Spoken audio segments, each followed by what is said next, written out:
Enter the so-called Podesta plan, a plan that isn't a single, neatly titled document you can Google in a heartbeat. It's the insidious undercurrent of strategies hatched by John Podesta, the longtime Clinton operative and Obama whisperer, to weaponize division, radicalize the masses, and claw back power through engineered unrest. And at its rotten heart, the Podesta plan emerges from the WikiLeaks trove of over 50,000 emails hacked from Podesta's Gmail in 2016. This is a legitimate email. John needs to change his password immediately. So the IT team said, yes, John, reset your password at that bit.ly link.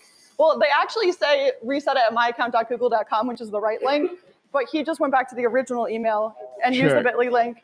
And then he got hacked. These weren't just chit-chat about pizza parties. They revealed a calculated machine, Podesta, as Hillary's campaign chair and founder of the left-wing think tank Center for American Progress, plotting to plant the seeds of the revolution in America. One bombshell email from 2012 penned by activist Sandy Newman to Podesta floated the idea of hijacking religious voters for a progressive uprising. What Kirk said was dangerous. What Kirk said was racist, rooted in white supremacy, nasty, and hate-filled. Fast forward through the leaks and you see the blueprint solidify, coordinate with media allies to amplify outrage, fund agitators through shadowy foundations, and stoke racial and cultural fault lines to delegitimize elections. It's not about winning votes. It's about winning the narrative war, turning dissent into dynamite. Reaction to the Trump type? Well, my reaction is it's disgusting. And I think people saw in real life what we've been saying for a long time. What Hillary said as far back as June is that he's unfit to be president of the United States.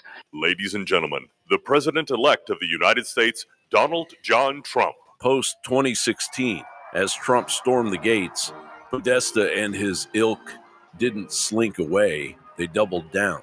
Remember James Carville, the raging Cajun himself, teaming up with Podesta and leaked chats right after the election? They schemed to paint Trump as an existential threat to minorities and immigrants, priming blue cities for secession and street-level sabotage. Trump is a criminal. Criminals like to be around other criminals. And a mob boss. Yeah. Podesta's fingerprints are everywhere, from emails coordinating with CNN's Donna Brazile to rig town halls to whispers of pressuring donors like Saudi Arabia and Qatar over ISIS funding while ignoring Clinton Foundation ties. But most scandalous is that one of the biggest donors to this supposedly progressive team is the Kingdom of Saudi Arabia, currently massacring dissidents in its own country, as well as thousands of Yemeni civilians. The Saudi regime funds the Clintons with at least tens of millions of dollars. And in 2015, the Saudi government also started paying $140,000 per month to the Podesta Group. Now, zoom to today, and the Podesta plan isn't theory, it's fully operational. With Trump back in the saddle and the deep state reeling, sources are buzzing about a Podesta-led Democrat plan for 1,500 protests across all 50 states, scripted riots in L.A., and false flags to frame Trump as a dictator, all to ignite a civil war scenario and seize power. Podesta is not just advising on climate scams like the Inflation Reduction Act's $370 billion green slush fund. As Karine noted, we're marking the one-year anniversary of a truly transformative piece of legislation, the Inflation Reduction Act, which is the largest investment in clean energy and climate action ever in the United States, in the history of the world. But first, I want to acknowledge that today's event is coming during a time of heartbreak as the toll of extreme weather fueled by climate change is being felt across the country and the world. Now we're just having to get the money out as fast as possible before they come in and stop it. It truly feels like we're on the Titanic and we're throwing gold bars off the edge. He's the architect of the unrest that keeps the masses distracted while the elite consolidate. This is the Podesta plan, an orchestrated uprising, riding out into this very day. Infowars.com. You were just telling me that you had... Welcome to the show. It's November 21st, 2025. welcome, welcome, welcome, welcome. Thank you for being here. Um, I have a hell of a broadcast for you tonight. There's a lot going on. I'm going to do my best to put it together for you the best I can. We got MTG basically resigning as of January. She's had enough. She's done. She's I seen this coming. We were talking about it last week, and we kind of seen her setting this up because she's basically, you know, on a ship by herself. I mean, there's a couple Republicans in the out of the whole conference that are, out of the House of Representatives, the Senate, that are down for what's going on. The rest of them are all just corruption. They're all they're all for themselves. They say they're going to do stuff, they don't do nothing, and it's just the vicious cycle that Massey talked about. It just keeps going on and on and on. They do the same thing every year after year after year, cycle after cycle after cycle, and nothing ever gets done because their plan is to never get anything done because they just want to take down America, whether it's intentionally or not. That's just the way it is. So we're going to cover that here shortly. Um, we're going to get into that stuff, and we're also going to get into a whole bunch of other stuff. We're going to talk about the Epstein files tonight. We're going to talk about Mandami being at the White House. We're going to cover the seditious conspiracy that the deep state put on the internet a couple days ago, and how they're telling service members to basically um, refuse your orders, and basically you know do act of treason. Basically, that's what sedition is, where you go against the orders that POTUS puts forward through the Department of War, through your generals and your captains and so forth. If you don't do what the generals say, or the president of the United States, basically you're doing an act of sedition, and it's considered treasonous. So anyway, we're gonna get into this. We're gonna get into that and a bunch of other stuff. I don't know. I probably have 25 clips again tonight. I played the Podesta plan clip because we're right here. This is where we're at.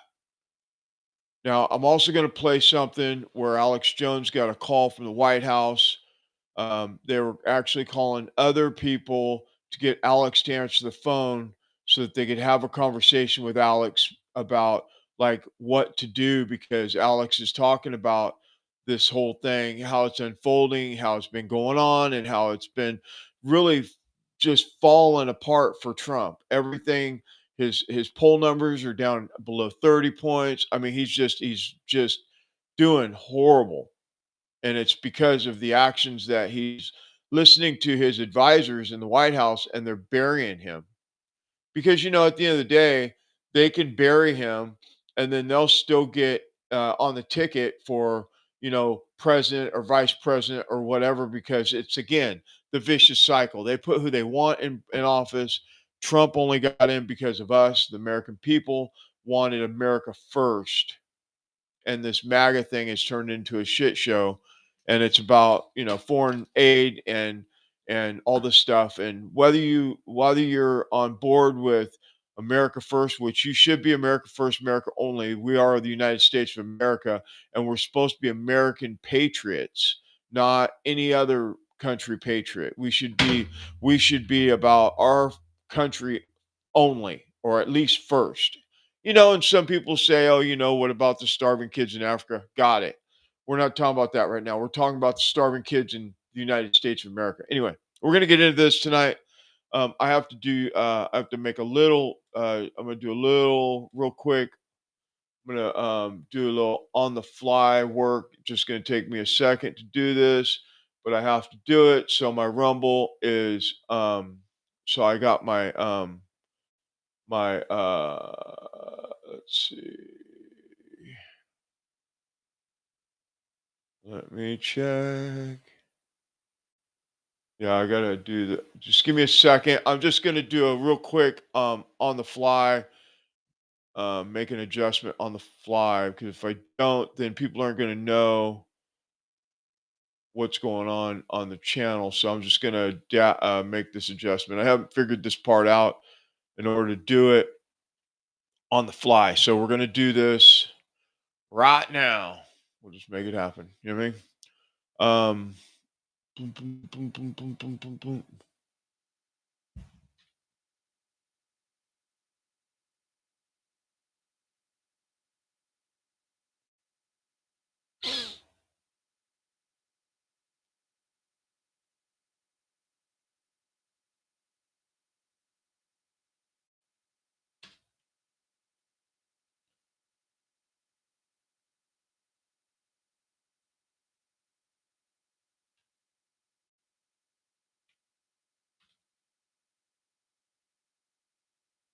All right.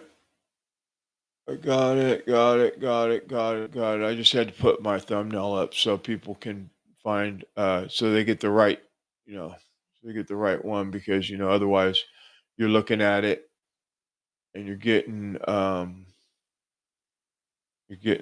not getting, the right heading and the right, anyway. All right, got it. We're good. Golden. Here we go. All right. So now let's get to the show. Okay, so what do we got? What are we going to do? Let's get this out of the way. We got MTG. And you know what? It was about 11-minute clip. I busted it down to about 5 minutes just so I can get the whole thing is pretty important, but she goes into you gotta go check it out on her channel. You should really watch the full clip so you can get the context of what she's doing. She's tired of all the she's death threats and President Trump's against her now and she's supported him through thick and thin and all this stuff and blah blah blah blah blah. And so the whole clip is really good. I pulled about 5 minutes or so. Let's see how much did I pull. It is, yeah, just about 4.5 minutes I pulled from it. We're gonna play that and then we're gonna get into this other stuff. We got tons of stuff that we're going to get into tonight. I think it's super important. Please subscribe to the channel. If you're not a subscriber, please subscribe to the channel. It doesn't cost nothing.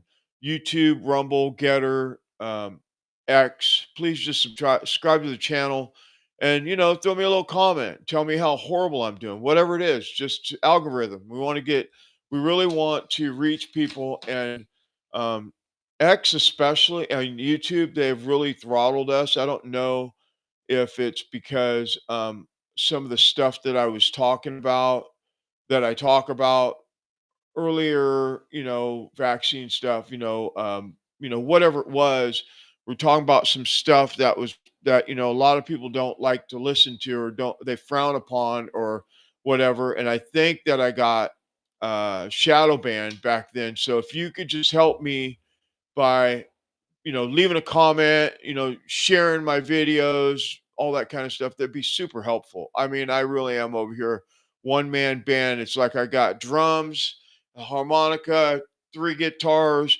I'm doing it all by myself. I just do this all by myself and I've done a pretty good job of putting this together and getting all the stuff together and making sure that I get you quality news and no bullshit. And we're going to do our best to have fun while we're doing this. Okay. So anyway, we're coming up on 5 years of doing this, and it'd be great if I could just get a little support.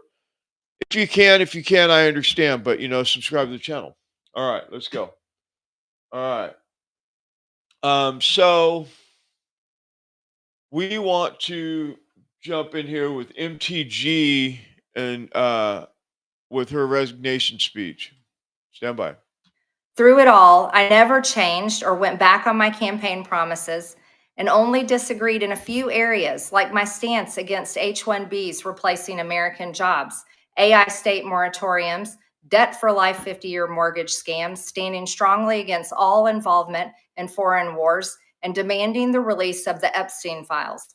Other than that, my voting record has been solidly with my party and the president. Loyalty should be a two-way street, and we should be able to vote our conscience and represent our district's interests because our job title is literally representative. America first should mean America first and only Americans first, with no other foreign country ever being attached to America first in our halls of government. Standing up for American women who were raped at 14 years old, trafficked and used by rich, powerful men should not result in me being called a traitor and threatened by the President of the United States, whom I fought for. However, while yes, hurtful, my heart remains filled with joy, my life is filled with happiness, and my true convictions remain unchanged because my self-worth is not defined by a man, but instead by God who created everything in existence. You see, I have never valued power, titles, or attention in spite of all the wrong assumptions about me. I do not cling to those things because they are meaningless and empty traps that hold too many people in Washington. I believe in term limits and do not think Congress should be a lifelong career or an assisted living facility. My only goal and desire has ever been to hold the Republican Party accountable for the promises it makes to the American people and put America first. And I have fought against Democrats' damaging policies like the Green New Deal, wide open, deadly, unsafe border policies, and the trans agenda on children and against women. With that has brought years of nonstop, never-ending personal attacks, death threats, lawfare, ridiculous slander and lies about me that most people could never withstand even for a single day. It has been unfair and wrong, not only to me, but especially to my family, but it's been wrong to my district as well. I have too much self-respect and dignity. I love my family way too much, and I do not want my sweet district to have to endure a hurtful and hateful primary against me by the president that we all fought for, only to fight and win my election while Republicans will likely lose the midterms, and in turn, be expected to defend the president against impeachment after he hatefully dumped tens of millions of dollars against me and tried to destroy me. It's all so absurd and completely unserious. I refuse to be a battered wife, hoping it all goes away and gets better. If I am cast aside by the president and the MAGA political machine and replaced by neocons, big pharma, big tech, military-industrial war complex, foreign leaders, and the elite donor class that can never, ever relate to real Americans, then many common Americans have been cast aside and replaced as well. There is no plan to save the world or a 4D chess game being played. When common American people realize and understand that the political industrial complex of both parties is ripping this country apart, that not one elected leader like me is able to stop Washington's machine from gradually destroying our country, and instead the reality is that they, common Americans, the people, possess the real power over Washington, then I'll be here by their side to rebuild it. Until then, I'm going back to the people that I love, to live my life to the fullest as I always have, and I look forward to a new path ahead. I'll be resigning from office with my last day being January 5th, 2026, and I look forward to seeing many of you again sometime in the future. May God bless you all, and may God bless America. There you have it. MTG's resignation speech. That's it. I'm sure there's more to come from that, but that's where she's at. And I don't blame her, actually. She's been a true patriot.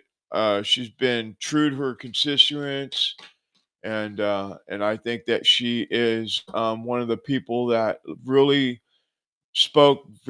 does speak very good for this party that is being torn apart right now. And I get it. I get both sides of it. I don't really understand, except for the fact that Trump's getting bad advice a lot, how it went like this and how it's going in this direction. Because that seat's a very important seat. Somebody else is going to end up with it, and hopefully it's not some liberal, Democrat, socialist, like we have in New York now, right? But I mean, what do? I mean, you're fighting the machine, and until they get in there and they really do the work that they're not willing to do, and I'm talking about Trump, I'm talking about all the people that are in government that say they want change till they do something. This is what we got. We have, same thing with Gates. That's why he really was like, I'm out, when he was going to be the AG, and then all that scandal came about. He didn't even fight for a seat back. He could have kept a seat, but instead he was just like, "No, I'll just go take a media spot and do media instead." And I can't. I'm fighting a machine. It's like I'm carrying buckets of water with holes in it. So totally understand where she's coming from for sure, man. It's a sad day for that District 14 in Georgia because she's a good representative. Anyway, okay, so where we at? All right, so we're gonna get into this. So there's a bunch of controversy, like always, with these politicians and all this bullshit, and Hakeem Jeffries, um, you know, he says things that he says these lies out of his mouth, and then before the lie gets all the way out, there's already 5 videos that prove him to be lying to you. But and he always points a finger at everybody else, saying it's the Republicans, like they always do. This is this exact thing that if you go and watch her whole video, she talks about how they just lie both ways. They just always lie about each other. So anyway, we're gonna get into this. Stand by. So let's read it to make sure. To Jeffrey Epstein, and that's the real Jeffrey Epstein, not Jasmine Crockett's Jeffrey Epstein. This is the real Jeffrey Epstein. From Hakeem Jeffries' campaign. Dear Jeffrey, we are thrilled that we are working with Congressman Hakeem Jeffries, one of the rising stars of the New York delegation, sometimes referred to as Brooklyn's Barack. Hakeem is committed to electing a Democrat majority in 2014 and is encouraging his friends to participate in a DCCC fundraising dinner with President Obama and Hakeem Jeffries. It ends with a number for Jeffrey Epstein to call to go to the dinner and, quote, get an opportunity to get to know Hakeem better. Here's the evidence. The email speaks for itself. The only stone cold liar in this debate is Hakeem Jeffries.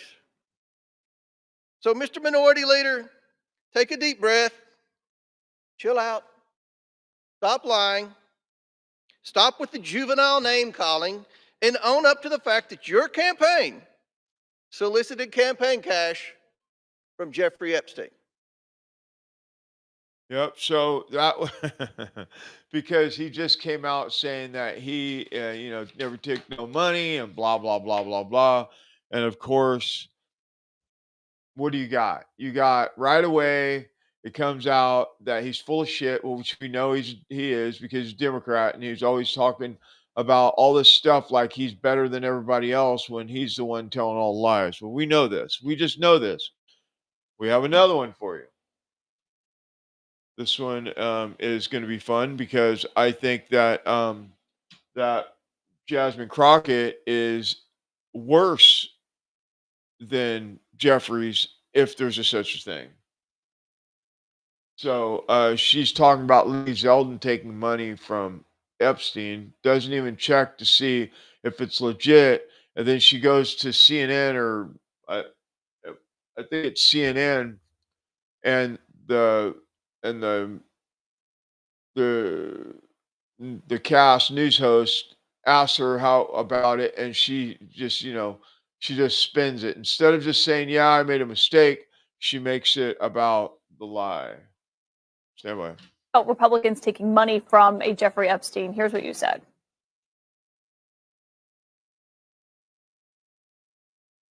Who also took money from somebody named Jeffrey Epstein, as I had my team dig in very quickly. Mitt Romney, the NRCC, Lee Zeldin, George Bush, Win Red, McCain Palin, Rick Lazio. You mentioned Lee Zeldin there. He's now a cabinet secretary. He responded and said it was actually Dr. Jeffrey Epstein, who's a doctor that doesn't have any relation to the convicted sex trafficker. Unfortunate for that doctor, but that is who donated to a prior campaign of his. Do you want to correct the record on the people that Listen, I never said that it was that Jeffrey Epstein, just so that people understand when you make a donation, your picture is not there. And because they decided to spring this on us in real time, I wanted the Republicans to think about what could potentially happen because I knew that they didn't even try to go through the FEC. So my team, what they did is they Googled, and that is specifically why I said a Jeffrey Epstein. Unlike Republicans, I at least don't go out and just tell lies.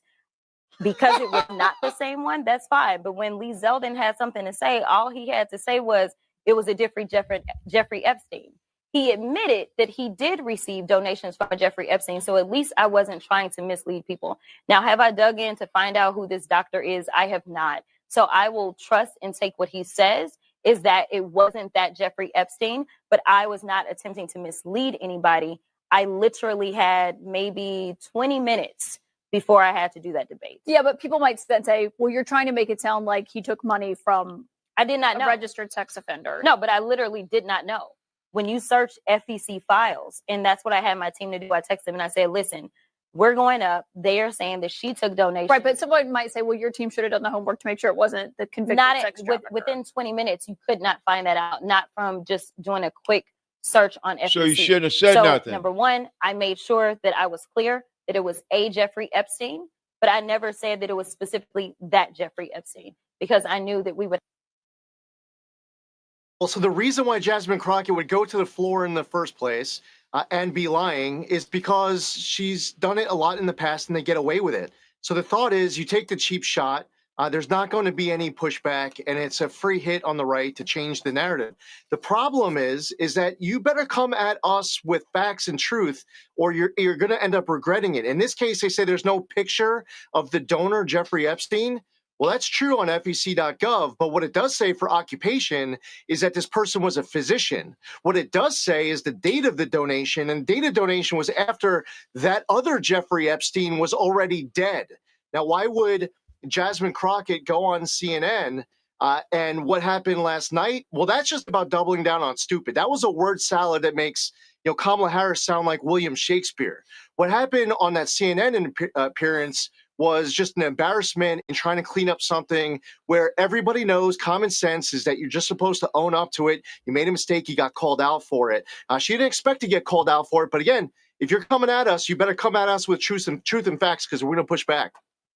Yeah, and this is the classic example of the Democrats just trying to do a hit piece, or because if you're saying this stuff and then it's just next news cycle, it just registers in these low information voters. Oh, Lee Zeldin took money from Epstein. It's not that oh, it was already rebunked. That's why we play the clip and back it up with the truth, right? Because we want everyone to know that whether you like Lee Zeldin or you like Crockett, whatever, that's not the point. The point is, if you're going to say something, you need to be able to back it up. And that's the problem with the Democratic Party right now, is they just say whatever they want to say. Trump said that there are very, very fine people, and he said there was very fine people on both sides. He didn't say that the KKK was very fine people, but they clip it out to make it sound like he's talking about the KKK are very fine people or whatever. Because we could sit here and do 50 different explanations of like how they do this over and over and over. And for the low information voter, the one that doesn't follow politics, they're in their car on their way to work and they're at break and they see one little TikTok clip, and it's this clip of Jasmine saying that that Lee Zeldin took money from Epstein, right? It's just like that quick, and people they don't spend the time to go and look to see if that clip is legitimate or if she's full of shit. So a bunch of low information voters are just going to have that in their mind that Lee Zeldin took money from Epstein, period, because that's why they do it. And did she get called out? Yeah, she got called out from Lee Zeldin and from the host over there at CNN. And this is the thing. There should be a law that says that you can't get away with that kind of stuff. But there's not, because Obama put that into effect. And so anybody could say anything they want, whenever they want, and it just goes. And there's no repercussion unless you can get them in front of the camera lying like you just did with her. And then it falls back on her. And then you find out the truth, right? So anyway, Trump came out, did a 180 on the Epstein files, and basically said that release them all. So he said, release them all. And I think that, and I said this 6 months ago or 3 months ago, or whatever the timeline was, when all this stuff was being buried or supposedly being covered up or whatever. And on some level, I believe that there was a cover up, but I also think that there was more to it. And this is what I said before. And I wish if I had a crew in here, I'd have them pull the clip up, but I don't have manpower to do that. Maybe one day we'll have the manpower to be able to pull clips.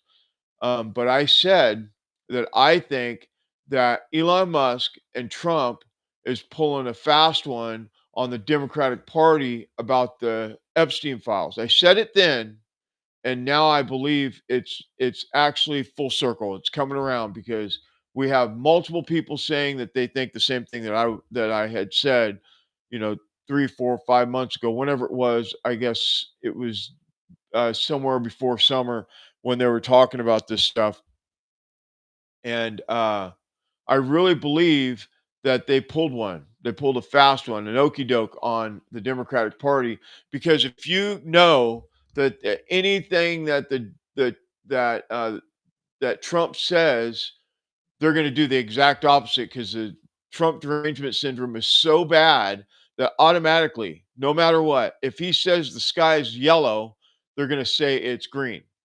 We just know that. So I really believe that that's what happened in this with the Epstein files. And did it take time? And did it cost him? And in this 3D chest or whatever the hell you want to call it, was it? Maybe. Was it not? I'm not sure. But it sure is coming around to where now all the Democrats have been saying it for months. Release Epstein files. Not and thinking that they're never going to get released because they're never going to release the Epstein files, right? Because they're just not going to release them. So they're talking all this shit about the Epstein files, release the Epstein files, and doing all this, going to the podium and, doing that thing that they always do, talking shit about, Trump and this and that and the Republicans and all that stuff. And then now they're releasing the files. And I bet you some buttholes are puckering up like who? Jeffrey Epstein or Jeffries, right?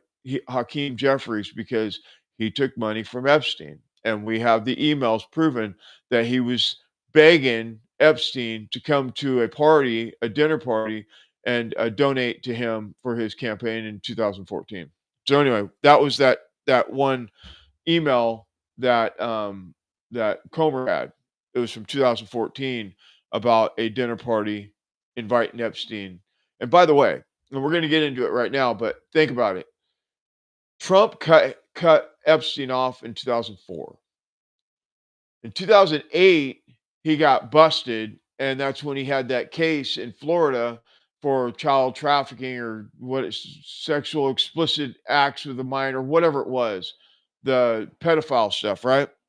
So the only people that are hanging out with Epstein in 2008 and forward were all Democrats. So to be clear, when all you Democrats are talking shit, saying that Trump's in the Epstein files, there may be some fabricated stuff in there. We don't know. Trump would not release that if he was in it, though. Let's just be clear. So let's get into these. We got a couple clips here for you. We're going to start with the Elon Musk proof that Elon Musk and Trump, well, it's not proof, but I think it's a pretty good observation about what happened with Trump and Elon, and Elon saying that Trump's in the files. I think that was a play. And I said it then, I say it now. I think that the whole thing was an okey doke to get the Democrats to really go after the Epstein files to make sure that they got released in the end. That's just my my thing. Anyway. Yeah, bye. Us and Donald Trump possibly just performed the greatest bait and switch in human history. I don't know if you guys remember a few months ago, Elon Musk dropped a post that made the Democrats just shriek with joy, saying that Donald Trump is on the Jeffrey Epstein list. What followed was a series of Democrats demanding that the Epstein list gets pushed, from Jimmy Kimmel, Hakeem Jeffries, of course, along to any Democrat, even Hillary Clinton. Everyone was claiming that this Epstein list needed to come out because it appeared that it was against Donald Trump. From that point on, Donald Trump and Elon Musk are supposed to still be mortal enemies, further pushing Democrats to try to get this list out. What Donald Trump does, he goes to say, oh, it's a hoax, it's a hoax, it's a hoax, it's BS. Gaslighting the public, because there's no way you could have made Democrats want this list unless Donald Trump didn't want the list. He knew that and played on their own bias. You see, TDS has gotten so bad that Trump has learned how to weaponize it against them that have it themselves. Like, it's crazy. Trump somehow found a way to turn people TDS against them, and he knew that if he did not like the Epstein list, people would love it. So now what happens? The Epstein list comes out. Donald Trump and Elon Musk links up at the White House with Ronaldo. I don't believe that's random. I don't think many Americans believe that's random. It's a great chance they just performed the greatest bait and switch in history, and the Epstein list that's coming out is going to implicate every Democrat demanding for it to come out, and we're about to witness transparency like we've never seen before, and the true fall of the Democrat Party. And what's so amazing, they found a way to make sure every single Democrat, that means not the big Democrats, we're talking about the regular voters, are going to be waiting for the list. Because what does it matter when the list comes out if no one's reading it? How could you get the people that would claim it had been propaganda to read the list? By thinking it only implicates Donald J. Trump. I think they're set. I think it's about to come out. And I think Donald Trump is possibly the greatest 4D chessman of all time. Now they're putting out flight manifests in 30 days. They're putting out all of the FBI and DOJ investigative documentation. Now, Donald Trump cut him loose in 2004. All of this documentation that's going to come out is going to be from 2008, when the first charges were filed, to 2019, when the second charges were filed. Everything in between that decade, all he's doing, Jessica, is hanging out with Democrats. That's all he's doing. He's not donating to Republicans. He's not hanging out with Republicans. So it doesn't even matter if you guys did or did not get massages, did or did not hang out with sex trafficked minors. Doesn't even matter. The mere allegation that's going to come out in these documents is going to ruin people's lives. And I'm sorry, you pushed this. Trump was trying to be a gentleman, and he was going to say a lot of people's lives are going to be ruined. A lot of people will have their reputations destroyed from innuendo. And I'm sorry, but that's the way it's going to happen. Now, you're right about JP Morgan. This is out, and it's huge. So JP Morgan filed 5,000 suspicious activity reports on Epstein. $1 billion in suspicious financial wires from Jeffrey Epstein. That either one or two things is true. He is either at the center of an international sexual blackmail ring, or he's a money launderer. And JP Morgan covered it up. And the Treasury Department's covered it up because they get those reports. That's what this has always been about, a sexual blackmail ring. And that's what I'd like to find out more. But also providing maximum transparency. Okay, Cash, come on. Remember, there's no there. Be calm. Be very, very calm. We do not talk about the Epstein files. Look straight ahead. Whatever you do, just look straight ahead, Cash. Look straight ahead. Do not think about anything, but there is no there. The Epstein files are a nothing burger. He trafficked children to himself. He did not do nothing else. He did nothing else. Cash, there is national security concerns we must be thinking about, okay? Well, now you're kind of looking weird. Now you must, every once in a while, glance around, make sure you can see them. Make sure you're acting like you are caring. Make sure you're acting like you are into this. Make sure you do not want to be stupid, Cash. Okay, now, put your arms down. There you go. There you go, Cash. Put your arms down. Pretend like you're a human. Pretend like you have a soul, and we will get out of this. But remember, there is no there. Look straight ahead, Cash. Do not think about anything else. Do not think about anything but the national security concerns, Cash. Your friend Dan Bongino said there is no there. And if there was a there, we would tell the people about the there. Okay, now move your eyes around like you're not a robot, Cash. You don't want to be a robot. Nobody likes a robot, Cash. You must not act like a robot. The Epstein, they trafficked the children to himself. He did not traffic the children to anyone else. There's no there. You do not want to be stupid. Just look around every once in a while. There you go. Very good, Cash. Very good. Now, pretend like you care. Every once in a while, look at the person asking the question, but don't care too much. Remember, there's no there. So this Epstein thing, Hakeem's people asked Epstein to come to dinner and meet him after he was convicted for fooling around with a 14-year-old. Yeah, how about that? I mean, this is why the Democrats, they're going to regret, I think, ever playing around with this, and they're going to regret embracing transparency, though I'm glad they did. They thought, I think, that the files would never become public. They thought this was all a game. Well, guess what? They're going to get their wish. They are going to become public. The president's going to sign the bill. The president's been right all along on this. He said months ago, make public everything you can that's not classified. Now Congress is finally going to do it. And I think we're going to learn a lot, Jesse. A lot of people suddenly are going to get real reticent to talk about Epstein, whether it's Hakeem Jeffries, whether it's Larry Summers, that Harvard president you mentioned a second ago who worked for Barack Obama. We're going to find out a lot about a lot of folks because you know what else is in this bill that just passed tonight? It's got to be a searchable database so any American can go in and read the files for themselves.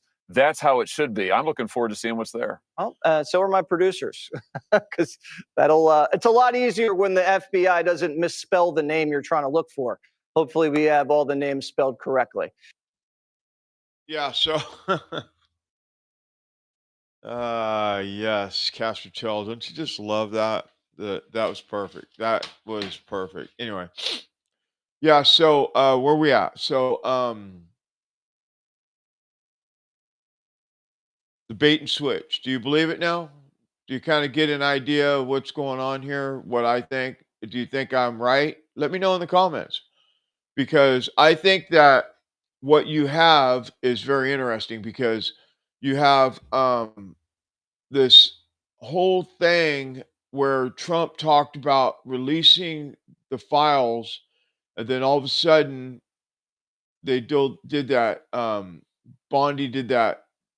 The files from 2019 or 2020, whatever those files were, they were the wrong ones. Everybody had already seen those. Remember that happened at the White House, and then after that they shut it down. And then Elon and Trump gets into the big old brawl. Elon gets in a fist fight with Bassett, unconfirmed, but Elon did have a black eye, and there was talk about they had a physical altercation. And then Elon gets thrown out by the deep state because you got deep state. Susie Wiles is running that, and whether you like her or not, there's she's potentially well, they're all Israel, so you know that, right? They all support Israel like Israel's a little baby in the room, right? So anyway, now Elon's back. The rocket guy, the nuclear dude, he's taken over for the nuclear program that was supposed to be in there. Trump has put him in, he's getting ready or has already put him in there, and now Trump has invited Elon back. Elon doesn't want to come back, but there's talk about Elon Musk coming back to the White House to get back involved with what he was doing before, which was Doge. So we'll see how that plays out. We'll just see. Now I have one more on this Epstein drop that we're going to cover before we move on. So I got one more for you. It's good information. That's the idea. The idea is to give you all the different angles, and Stephen A. Smith is liberal, sports announcer, whatever. But what he says here makes complete sense to me. And when you think about when you have people that are, not, I consider myself a libertarian, conservative, right wing, some people call me extremist, whatever, because I'm, maybe because of some of my views, different things. But this guy's not. He's like a moderate, leftist, liberal, maybe not a lefty, but he's a definitely liberal, maybe libertarian. I don't know for sure. Never had a conversation with him about it, but just think about this. Let's listen to what he has to say. I think what he says makes complete sense. Stand by. He did something that I didn't see coming. He said, "To hell with it, open the files. I'll sign to open the files. No problem." And the first words that came to my mind was, uh-oh. Because Donald Trump is not going to do that if it's going to be something that significantly hurts Donald Trump. He's going to do it if, dare I say, he's got something on other people. Because that is who we know him to be, ladies and gentlemen. That's what it is. There's no way around this. And sure enough, one of the first names that came out was Larry Summers, who worked as the Treasury Secretary under the Clinton administration, who worked on economic policies for Barack Obama, who was religiously associated with the left, who was still teaching at Harvard, and then ultimately had to step back and step away from public settings and things of that nature, scale back his role within the last 24 hours because he was one of the names that appeared in the Epstein files. He was somebody that knew Epstein. He was somebody that kept in constant contact with Epstein. He was somebody that Epstein had influenced and coaxed Epstein into donating millions upon millions of dollars to Harvard University. I mean, in excess of $9 million. Okay? This is the kind of stuff that was happening. And you found yourself saying, oh, damn. And ladies and gentlemen, I'm here to tell you, that's exactly what you should be thinking. It should be, oh, damn. Because that's just the first shoe to drop. Why is Larry Summers bothered? Why does he have to step away? Why has his reputation been impugned to some degree? It's very, very simple when you think about it. The reason that it happened was because there were emails. And those emails revealed that this man that had been married for decades was asking Jeffrey Epstein for dating advice. And we don't know all the details about it, but this man that had been married for decades needs dating advice. Obviously, it wasn't to date his wife. And not only was he communicating with Jeffrey Epstein prior to Jeffrey Epstein being arrested and indicted back in 2007, 2008, whenever it was, this was a year before Epstein had committed suicide, reportedly. Like 2018. And he's in there asking for advice on how to pick up this woman. After the man had been associated with sexual assault and sexual offenses of minors, you were still communicating with him. Is that somebody that you asked for dating advice from? He did. He did. And then as you look and you scour the internet and you see old footages, we've seen old footages of Michelle Obama. We've seen old footages of Barack Obama. We've seen old footages of Bill Clinton. Ladies and gentlemen, do you really, really think that Donald Trump is going to sign off on releasing the Epstein files and not have a boatload of stuff that he's going to throw in the Democrats' direction? At some point in time, we got to fall back to what one of my boys, Jeff Brown in LA, said. He said, Trump has become a verb. The name Trump has become a verb. He's trumping the Democrats at every turn, playing them like a fiddle. Now, I don't know whether this is true or not, but I know there are people that believe that. And the reason why you got to have attach substance to it because what else would make sense? You got a 2026 midterm election coming up. You think Donald Trump's going to do something to harm himself and damage or compromise his legacy with what he's trying to get done, whatever that may be? You think he's going to do that? He's not going to do that. If he doesn't, it's going to be, hey, it's because of them. Yeah, for sure, right?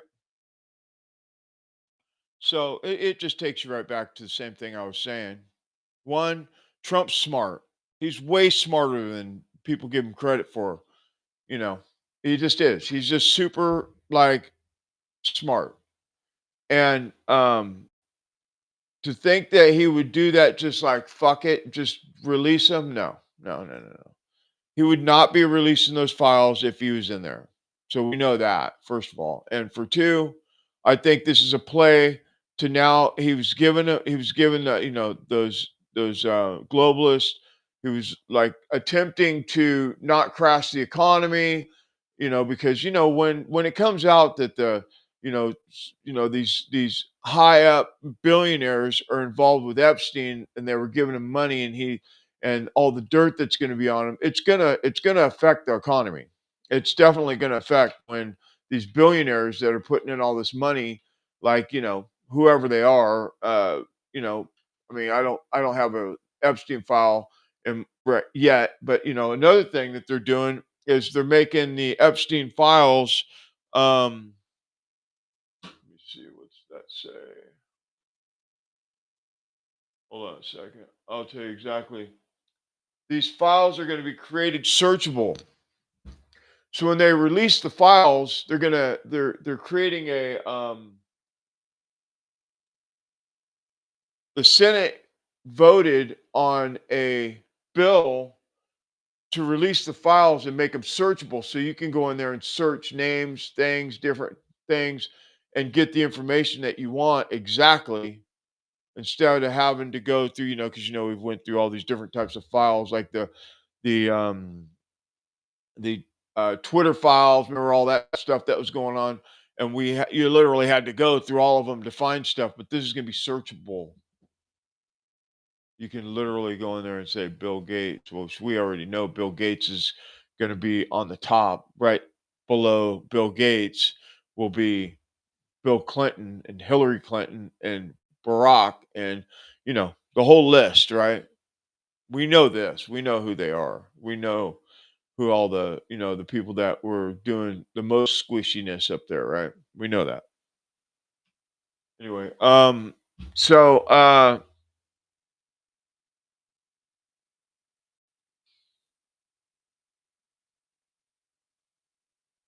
let's get into this. Let's just keep going here. I want to cover this real quick though.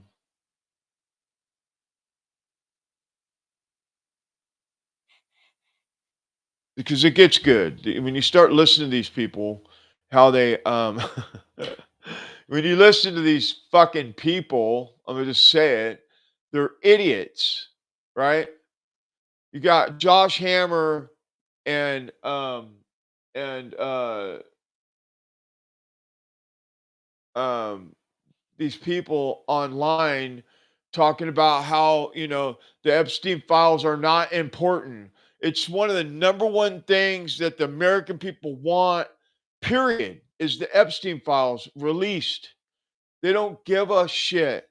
And yeah, is the economy important? Is all these other things important? The border, yeah.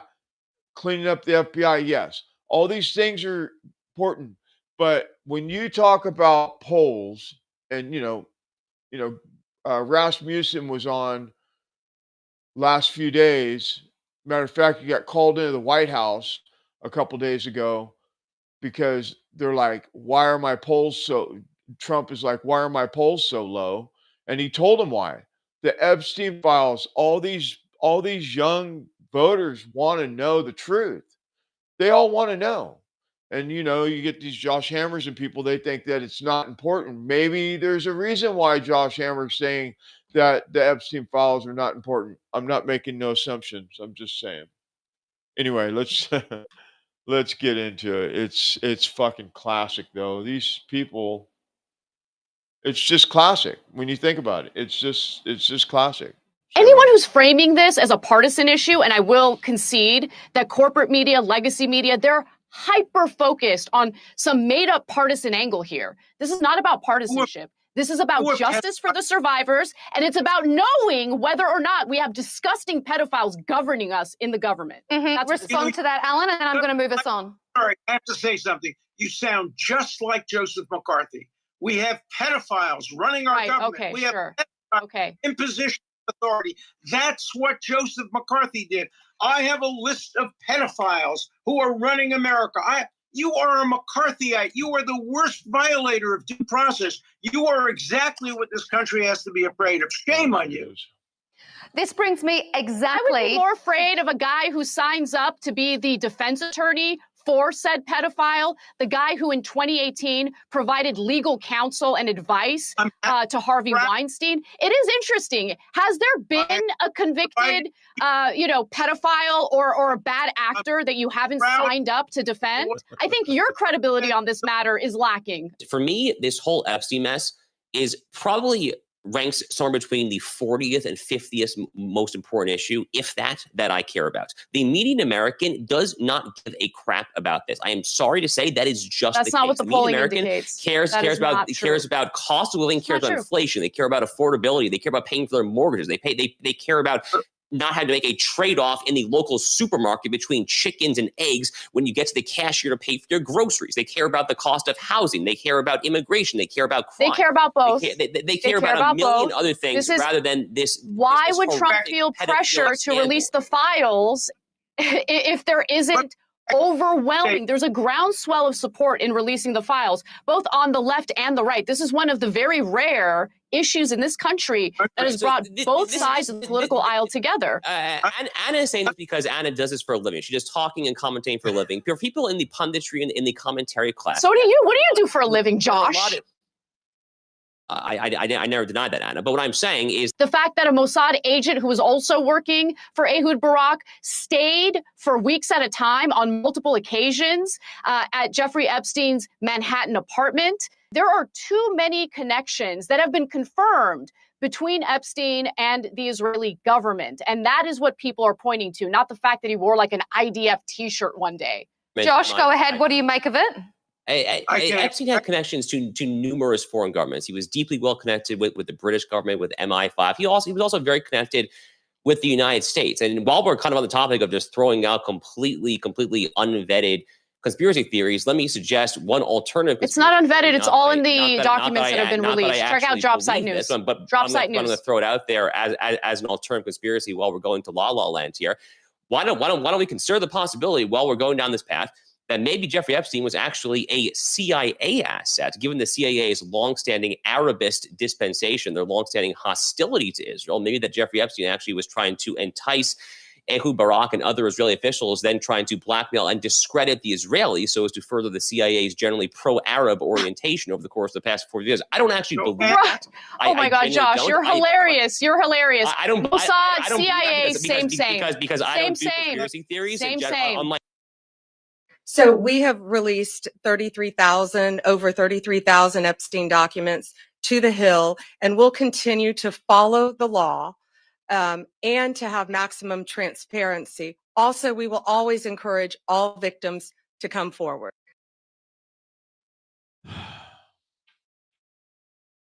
I don't even know what to say about that whole thing. That whole thing was like, when I think about Josh Hammer, after finding out what I found out, what I've investigated about Josh Hammer, anything he says, it just goes in one ear and out the other. But when you think about the files, and then you think about how for all these years they've been covered up, right? And then you think about how Jeffrey Epstein died. and how they covered that up. And then you get into how far back it goes with the corruption and all the different things that happened in that whole era. That's what people want to know. How about the video that was missing 2.5 minutes? All the different things. I mean, it's just the whole thing. The Epstein files, the Charlie Kirk murder, same thing. They want to know. They're tired of being lied to. The American people are tired of being lied to about all this stuff. And it's even worse than that because they lie to you knowing that it's bullshit and it doesn't even pass the sniff test. I mean, it doesn't even pass the most minute test against the truth. And they swear that it's true. Like these 30-6 theory that that Charlie Kirk was shot with 30-6 in the neck, and his Superman neck, the bullet bounced off, and it's all just it's bullshit. It's all bullshit. And the same thing with the Epstein files. Just show us the truth. Give us the real. I mean, if you think about it, at the end of the day, it doesn't even matter. Jeffrey Epstein is supposedly dead, right? So if he's dead, why does it matter so much? Because there's so many people involved with the island. That's the truth. And they're trying to cover it up for all the corruption that's in the government. So anyway, all right, we're gonna move on. We're gonna cover this. Actually, let me see here. We're gonna run up here to this. We're gonna deal with this Mondami bullshit. But before we do, let's get this John Bowne report out of the way. Stand by. Dearborn, Michigan, once a beacon of Henry Ford's American tenacity, Dearborn has now morphed into an epicenter of the Muslim Brotherhood's insidious campaign, now boasting a Sharia law compliant Arab majority population, has seen its police force transform from a mere 3% Arab representation to a staggering 45%. Streets once named for Revolutionary War heroes are being commandeered, replaced with Arabic monikers. A short section of Warren Avenue received an honorary co-naming for Osama Siblani. Siblani, who was pro-Hamas and pro-Hezbollah, honored due to 40-plus years as the publisher of the Arab American News in Dearborn. In response to criticism of the Siblani street signs, Muslim Mayor Hamoud told a dissenting Christian resident he was not welcome in the city. Hezbollah, bombed the embassy in Beirut, and including many Americans. So I just feel it's quite inappropriate. You are an Islamophobe, and although you live here, I want you to know, as mayor, you are not welcome here. And the day you move out of the city will be the day that I launch a parade celebrating the fact that you moved out of the city. Former J6 prisoner Jake Lang's full-blown ambush of Dearborn and its city council recently, for better or worse, heralded the raw, unfiltered mind of real America, something that all of the liberal rhetoric has continued to ignore to its own detriment. You come here and you marry 4 or 5 women and you outbreed us. You change the laws. You make all of our country look like the places that you fled from. We don't want you here. Respectfully, get the out of my country. This whole mess was recently underscored by a foiled terrorist plot this past Halloween. 20-year-old Muhammad Ali and 20-year-old Majed Mahmoud are both charged with receiving and transferring firearms that would be used to commit terrorism. The U.S. attorney alleges Ali, Mahmoud, and at least 3 other co-conspirators were involved in a conspiracy to provide material support to ISIS, with the alleged attack planned for Halloween weekend. And the foiled attack was preceded by chilling Death to America chants at an April 2024 Al-Quds Day rally. Meanwhile, in Texas Governor Greg Abbott issued a proclamation designating the Muslim Brotherhood as foreign terrorist organizations. I did tell the public, as well as local law enforcement, that there actually are Sharia courts that are operating in Dallas, and they are trying to impose Sharia law. And I pointed out to local prosecutors, both in Dallas County as well as in Collin County, as well as to the Attorney General, as well as to the Texas Department of Public Safety, that what they are doing with these Sharia courts that we have identified in the letter that I issued today, they are in violation of Texas law, including violation of Texas penal codes. And so what they're doing in part could be considered a crime, but also clearly a violation of the Texas Constitution. This action by Abbott, invoking Texas penal code and property code provisions, prohibits the groups and their affiliates from purchasing or acquiring land in the state, and empowers Attorney General Ken Paxton to pursue civil lawsuits to dismantle their operations, marking the first such state-level designation, despite neither group appearing on the U.S. State Department's federal terrorist list. Even those that know have been screaming from the rooftops for years.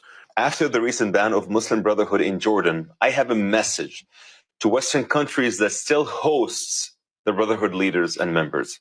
It's a message from those who know. The Muslim Brotherhood is not just a political movement.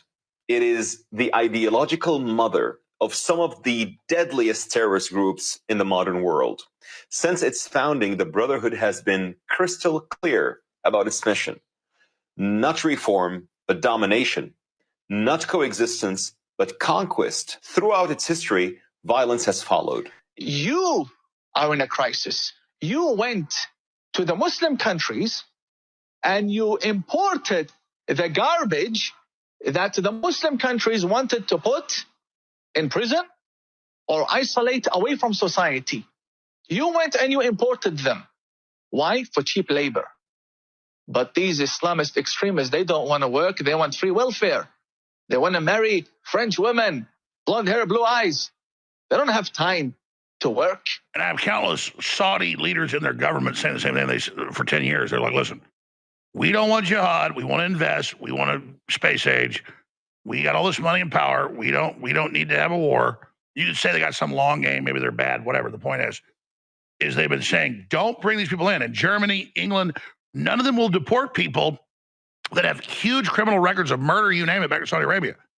Because Saudi Arabia will throw them in prison or kill them. But if you convince the public, they're going to go in the street and say, long live Sharia, long live Sharia. They will do it. But we have to convince them. CARE has decried it as a defamatory publicity stunt rooted in debunked conspiracy theories and anti-Muslim bigotry, accusing Abbott of prioritizing pro-Israel donors over Texas residents and threatening legal action on First Amendment grounds. Abbott welcomed the legal action as a perfect opportunity for his attorney general to delve into the financial ties binding CARE and the Muslim Brotherhood to overseas terrorist networks. We're putting an application now where we're selecting the names of the streets in the United States of America. We're putting the subdivision laws, like, hey, this is the law. One of the laws being your yearly contributions, 75% of it goes to support the masjid that's going to be there. We're making these laws. We're putting those laws. It's unbelievable what Allah can do for you. It is increasingly embarrassing that we have allowed it to go this far. It's time we took the sacrifice of those on 9/11 seriously. Man up and woman up.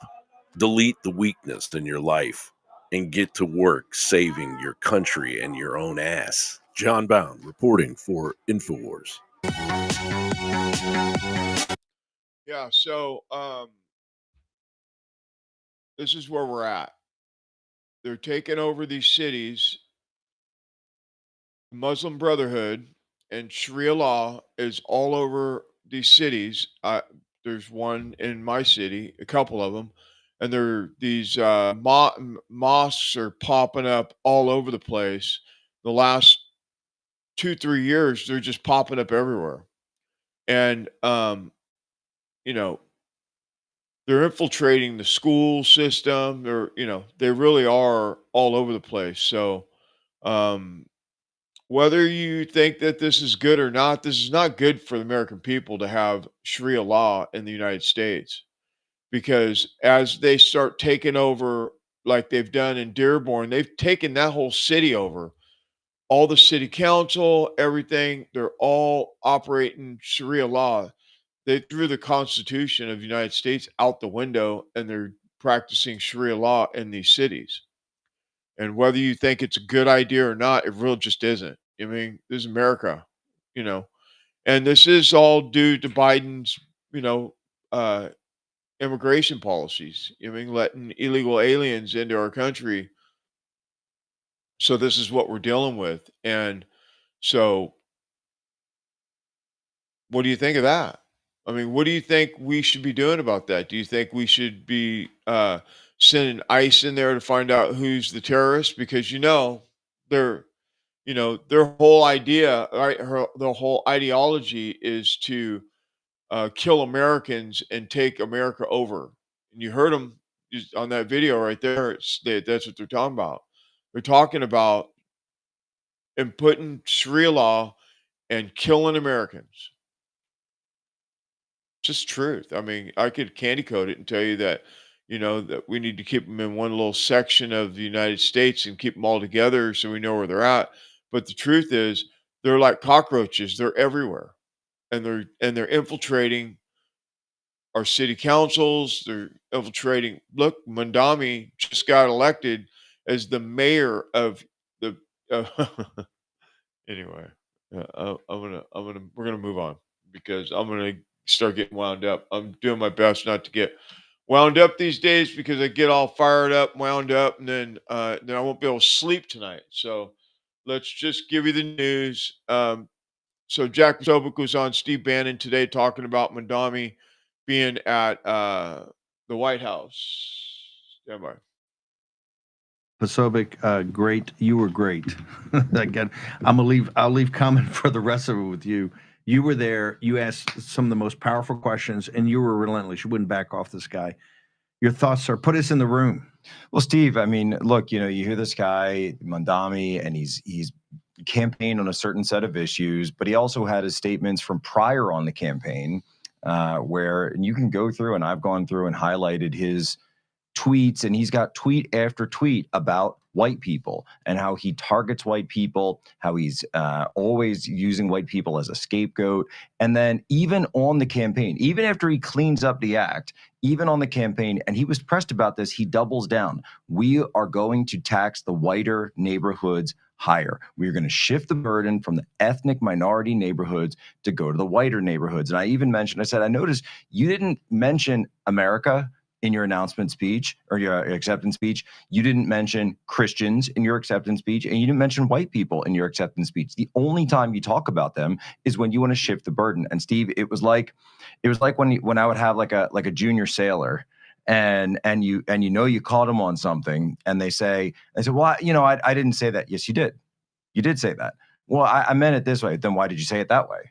Why did you say that? Why did you say white? And then he's immediately, and Steve, it's amazing because I could tell no one had ever done that with him before. No one had ever done that and actually pressed him down and got him to drill down on what it was that he actually meant when he said that. No, and he gave you a non-answer, right? Yeah, he gives us the non-answer, but you should have seen, by the way, so we're sitting there and we're all in, and he's got the campaign manager over in the corner, the one that came in with, and she's just staring daggers at me the entire time, because I think she recognized me immediately when I was in there and said, this guy, watch out for this guy. So then we walk up. So I'm behind the pool at one point, and then we'll just say it, Margot comes over and says, hey, take my spot. So I go right up in front. Then the president sees me. Hey, Jack, why don't you ask a question? Sure, I'll ask a question. What? And then they asked him. They asked him later. The president jumped in. They asked about Trump being a fascist, and President Trump jumped in and said, "You don't have to answer that, right? Or I'll answer that for you." Yes, right. When they asked Mandami, he said, "You can say yes. You can say. You can say yes." The guy's a Ugandan. This does not. He's a cultural Marxist who was born outside the country and a jihadist. He's coming to the country.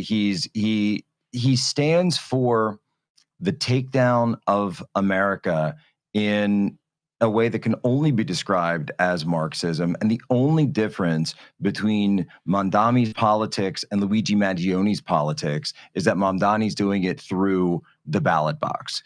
Now. Currently.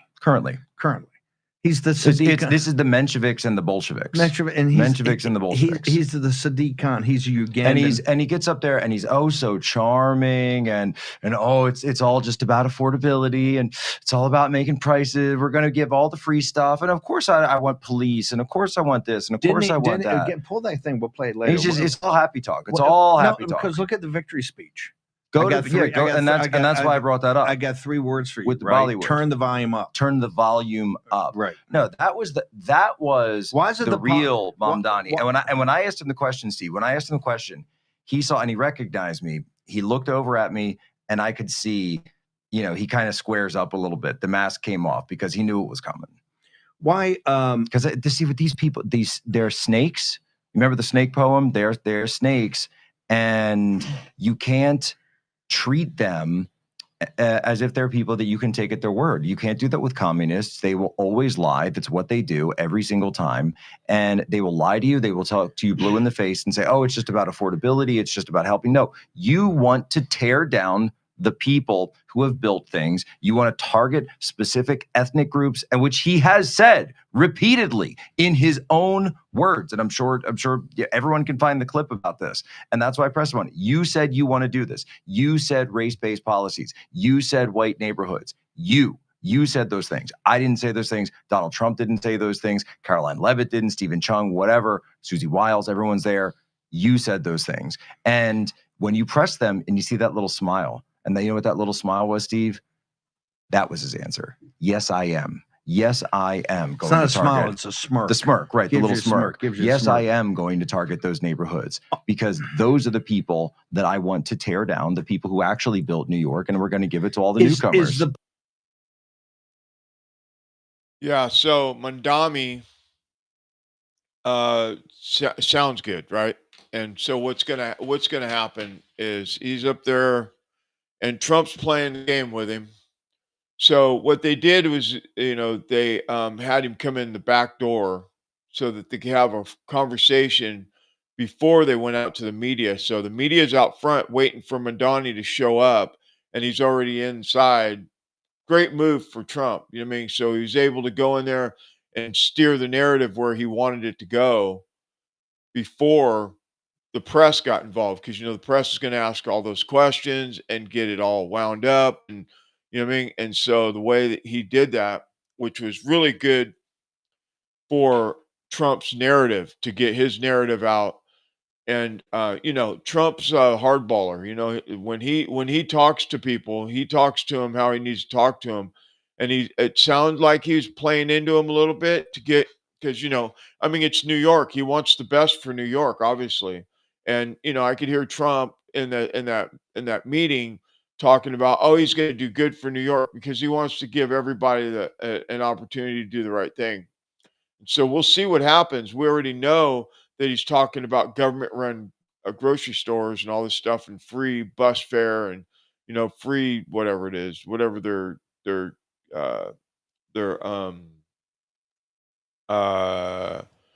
subway thing, talking about free subway and all that stuff. But you know how what that ends up being is tax.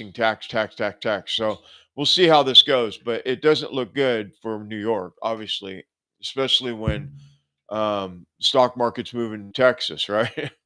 So anyway, let's keep going here. Oh yeah, I know what I was going to do. I was going to follow this up with this right here. Stand by. Okay, you ready? And this is called the snake. A snake. Snake, right? On her way to work one morning, down the path along the lake, a tender-hearted woman saw a poor, half-frozen snake. Her pretty colored skin had been all frosted with the dew. Oh, well, she cried, I'll take you in, and I'll take care of you. Take me in, oh tender woman. Take me in, for heaven's sake. Take me in, oh tender woman. Sighed the broken snake. She wrapped him up all cozy in a curvature of silk and then laid him by the fireside with honey and some milk. Now she hurried home from work that night. As soon as she arrived, she found that pretty snake she'd taken in had been revived. She was happy. Take me in, O tender woman. Take me in, for heaven's sake. Take me in, O tender woman, sighed the broken snake. Now she clutched him to her bosom. You're so beautiful, she cried. But if I hadn't brought you in by now, heavens, you might have died. Now she stroked his pretty skin, and then she kissed him and held him tight. But instead of saying thank you, that snake gave her a vicious bite. Take me in, O tender woman, take me in, for heaven's sake. Take me in, O tender woman, sighed that vicious snake. I saved you, cried the woman, and you've bit me, heavens why? You know your bite is poisonous, and now I'm going to die. Oh, shut up, silly woman, said the reptile with a grin. You knew damn well I was a snake before you took me in. Right? Right?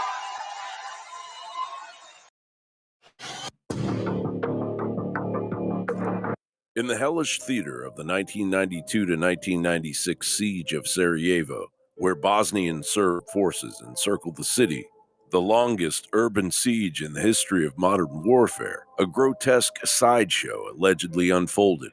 Reportedly, wealthy foreigners, Italians, Americans, Russians, Canadians, allegedly shelled out 70,000 to 88,000 euros per jaunt, flying from Trieste to Belgrade, then helicoptered to sniper nests in the hills above Sarajevo.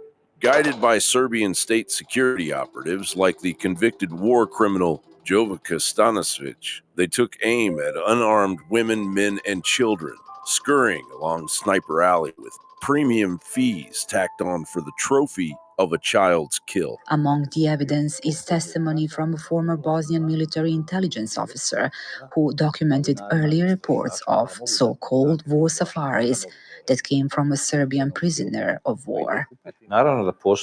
Of course, there are documents about this. I remember at least 3 of them. One is the record of his interrogation, another is the record of the follow-up interrogation, and the third is an analysis I prepared, which explained the phenomenon of the war safari, a term mentioned for the first time on the Sarajevo battlefield. Bosnian authorities say they launched an investigation 3 years ago, but it appears to have stalled. Eyewitness accounts from the era resurfaced in Italian prosecutor Alessandro Gobi's ongoing Milan investigation, peeling back layers of complicity that reek of untouched privilege. Former U.S. Marine John Jordan, testifying at The Hague in 2007, described the deliberate targeting of the vulnerable. Quote, if a family was walking, it would be the youngest, end quote. Bosnian intelligence officer Edin Subasic, capturing a Serbian soldier in 1993, uncovered the operation's logistics, weekend rotations, spotters calling shots, victims priced like quarry at auction. Italian military intelligence confirmed the trips in 1994 after Subasic's tip-off, halting them within months, yet no prosecutions followed until now, with journalist Ezio Gavazzini's 17-page dossier naming 5 Italian suspects and demanding accountability for this peak of depravity. What we can say is that there were certainly civilians who shot at the people, at the population of Sarajevo, paying for this kind of activity. U.S. Congresswoman Anna Paulina Luna has also launched a parallel probe into American involvement, vowing to drag any implicated elites into the light. The Sarajevo abomination didn't slither from the ether. It's a venomous thread where the powerful have long stalked the powerless for sport, their wealth a license to dehumanize. Throughout the 20th century, persistent rumors allege that European royalty and high aristocracy participated in clandestine human hunts on private estates, treating poachers, trespassers, or abducted locals as live quarry in macabre rituals echoing medieval traditions. Similar claims surfaced in 1950s Bavaria, where a minor Habsburg prince was said to have hosted weekend Jagdspiel on sealed forest tracks, with East German refugees allegedly released at dawn for pursuit by rifle-armed guests. Only disappearances and no prosecutions or verified bodies ever materialized, yet the pattern: remote land, absolute privacy, and elite impunity mirrors the Sarajevo safaris, suggesting a continuum of aristocratic blood sport shielded by wealth and silence. The elite's boredom births monsters, and the vulnerable have become mere moving targets in an unending safari of the damned. John Bound reporting for InfoWars.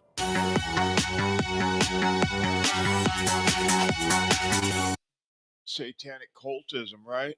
The Hunt. Remember that the movie The Hunt? Yeah. I just want to get that out of the way. I wanted to get that in because I think it's important that we see.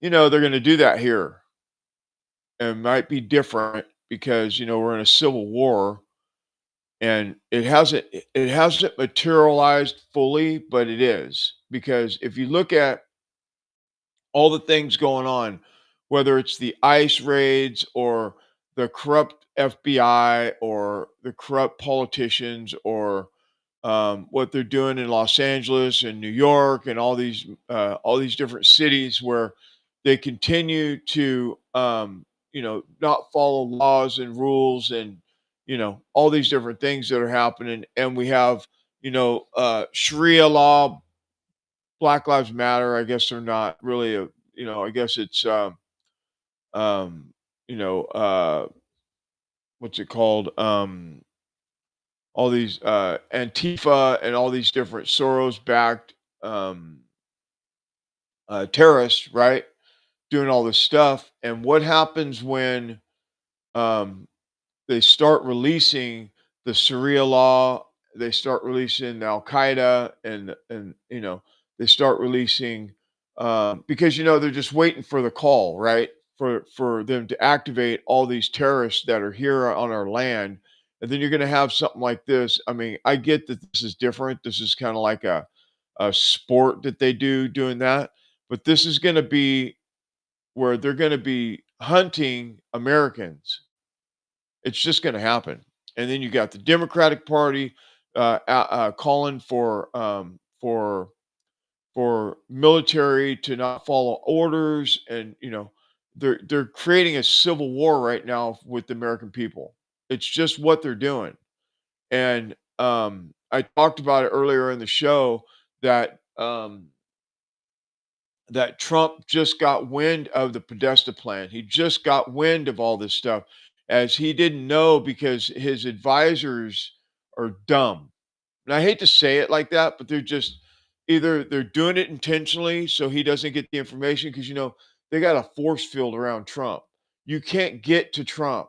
Like, all of his outside advisors, they have to get through Susie Wiles in order to get to Trump, unless Trump finds out about it and then he calls for them, and then he can get in and talk to them, right? These people. And so what happened was yesterday or the day before, they were calling Alex Jones with InfoWars. They were the administration, or Trump was calling, and Alex wasn't taking their call, and he was like, if you want to know what's going on, watch my show, basically. And then what happened was they called other people that could get to Alex, to get Alex to take the call so that they could have a conversation. And finally, the White House is listening.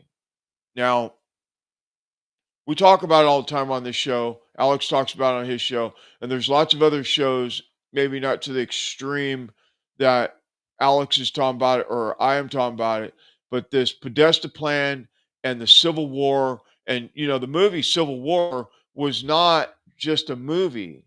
You know, these movies that come out, they are not just movies. They are the plan. They are what it's their game plan. It's what they're going to do. It's how they're going to operate. Take over the White House, kill the president, kill the cabinet. Anarchy in the streets. Red Dawn. What's the new one? Leave the that one was Leave the World Behind. Remember that one? That was the one that Obama funded back a couple, 2 or 3 years ago. All these, they have a new one out. I can't think of what it's called right now. But with Halle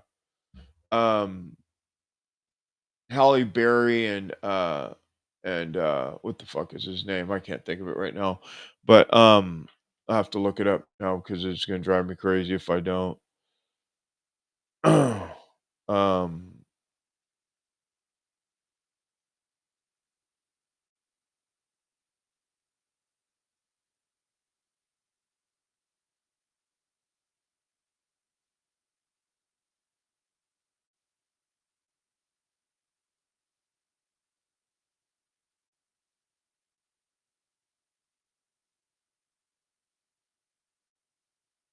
What was it called? Let's see if I can find it here. Let's see. Bum bum bum bum bum bum bum bum bum bum bum bum bum bum.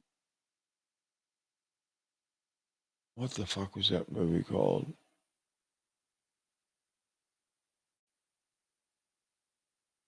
I think it was September.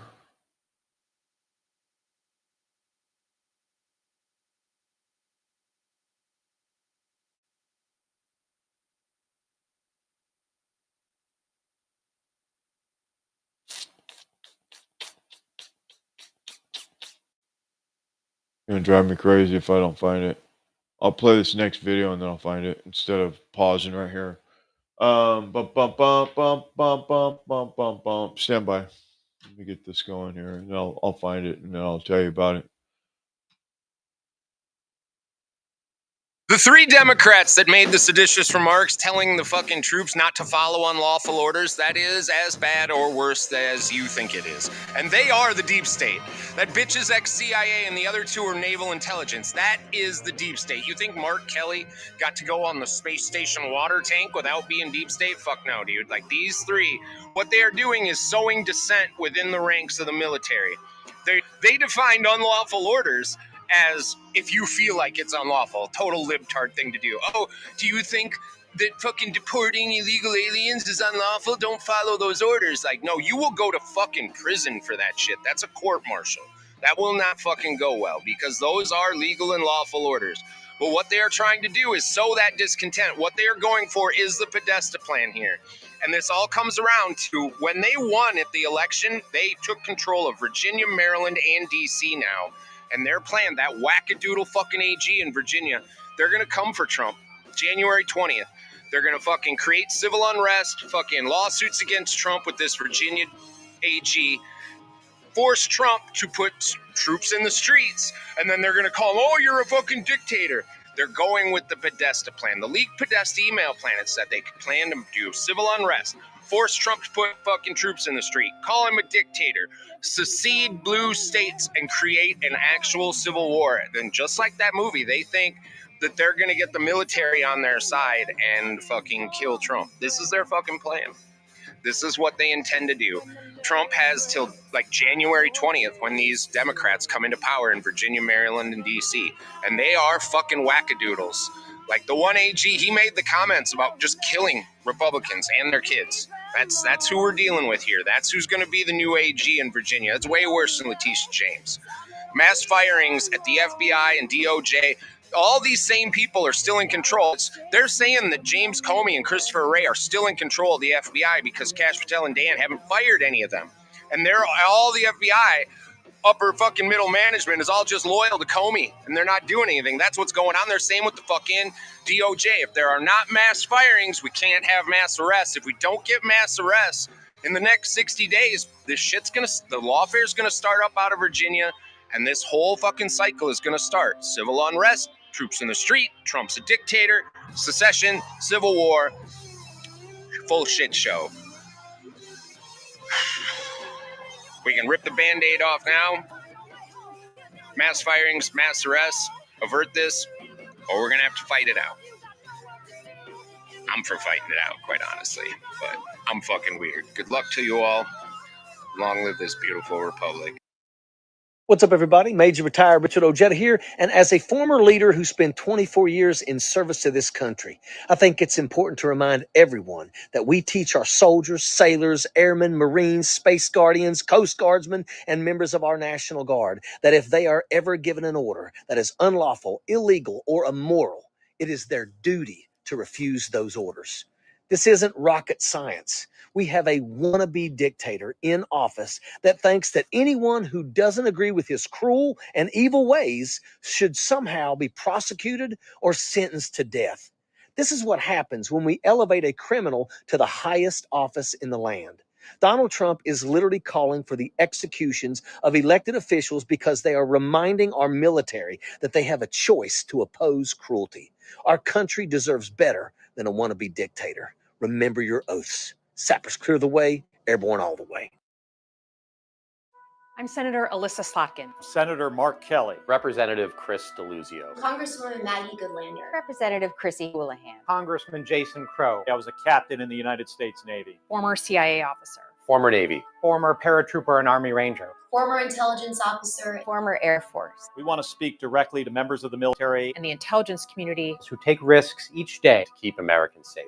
We know you are under enormous stress and pressure right now. Americans trust their military. But that trust is at risk. This administration is pitting our uniformed military and intelligence community professionals against American citizens. Like us, you all swore an oath to protect and defend this Constitution. Right now, the threats to our Constitution aren't just coming from abroad, but from right here at home. Our laws are clear. You can refuse illegal orders. You can refuse illegal orders. You must refuse illegal orders. No one has to carry out orders that violate the law or our Constitution. We know this is hard and that it's a difficult time to be a public servant. But whether you're serving in the CIA, the Army, or Navy, the Air Force, your vigilance is critical. And know that we have your back. Because now, more than ever, the American people need you. We need you to stand up for our laws, our Constitution, and who we are as Americans. Don't give up. Don't give up. Don't give up. Don't give up the ship. We have sitting U.S. elected officials, including Senator Mark Kelly, now telling troops that they can refuse illegal orders. I mean, it sounds reasonable until you realize no legal order has been given. Everyone knows that. This isn't about the law. This is about planting seeds of doubt. It's a Trojan horse slipped into the minds of the one group of Americans who cannot afford to doubt for even 1 second, our military. I mean, you get our troops questioning their chain of command, questioning their commander-in-chief, questioning the oath that they swore to. And you're not just playing with politics, you're injecting anarchy into the ranks. And that goes against everything the American way stands for. Let me say this directly to anyone wearing the uniform. Do not listen to these politicians. If even one of you follows what they're attempting to do, your life's going to be the one that burns down, not theirs. You'll lose your rank, your career, your benefits, your retirement, everything you worked for. And not one single politician will stand beside you when the consequences hit. They will forget your name before the ink dries on your paperwork. Folks may not know this, but every troop learns, week 1, disobey manifestly illegal orders, period. But my Democrat colleagues just wrap themselves in the flag to tell troops and the intelligence community to disobey any future order they personally label unlawful because they didn't name a single example. No specifics, just vibes. I'm a West Point graduate, a combat veteran who flew Apache helicopters in Iraq. Unlike some people in that partisan PSA, I actually know what it takes to lead men into battle and, most importantly, bring them back home alive. What my colleagues on the other side of the aisle just did, whether they realize it or care, is exactly how you shred the chain of command and kill combat effectiveness. Sounds like treason to me. So, just to be clear, these politicians, these Democrat politicians, and you know this Jada for Congress, you going to vote for him? He's talking about Trump's a dictator. He's saying all this. Trump has not given an order that's illegal at all. Matter of fact, he's very careful not to, I think almost too much, as where he should be doing more because of the situation at hand. Like, it's bad. It's really bad. We've talked about how bad it is for a while. And so these politicians are telling military to defy their orders, to court-martial, at least a court-martial, many years in prison, in a military prison, the Briggs, what they used to call it. I don't know what they call it anymore. Can you believe that these politicians are saying this to the American people, to the military? And what this does is it incites American people to, because remember what I said earlier about Jasmine Crockett doing her little hit piece, her little, 1 minute video talking about how somebody, talking about, Lee Zeldin, right? That's what we were talking about earlier. What they do is they incite this stuff just like everything else that's happened. You have people out there going after ICE saying that ICE is, unconstitutional, taking American people off the street. They're not. They're taking illegals and they're shipping them home. They're shipping them out of here. They're getting rid of the illegals that broke the law to get here. And this is the thing. The Democrats continue to do this, and it's inciting violence. That Charlie Kirk got killed, inciting violence. All this stuff is inciting people, winding people up to do these acts, whatever, these terrorist acts, because that's what, at the end of the day, that's what it is. When you have people trying to kill or go after ICE agents or, whatever it is, all these politicians on the right are talking about how they're doxxed and they're being swatted and all this stuff. This is because of the rhetoric being put out by the Democratic Party. It's not the right. The right is not doing that. MAGA is not doing it. America First is not doing it. Nobody on the right is inciting violence at all. And, I say we be peaceful until we can't be peaceful anymore. You protect yourself.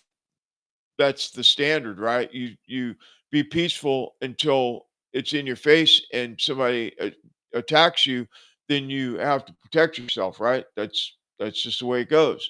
But I don't understand how they get away with this stuff. They should all be arrested. They should all be arrested. Every single one of them should be arrested right now. We should not put up with this. This is not okay at all. And so Trump was talking to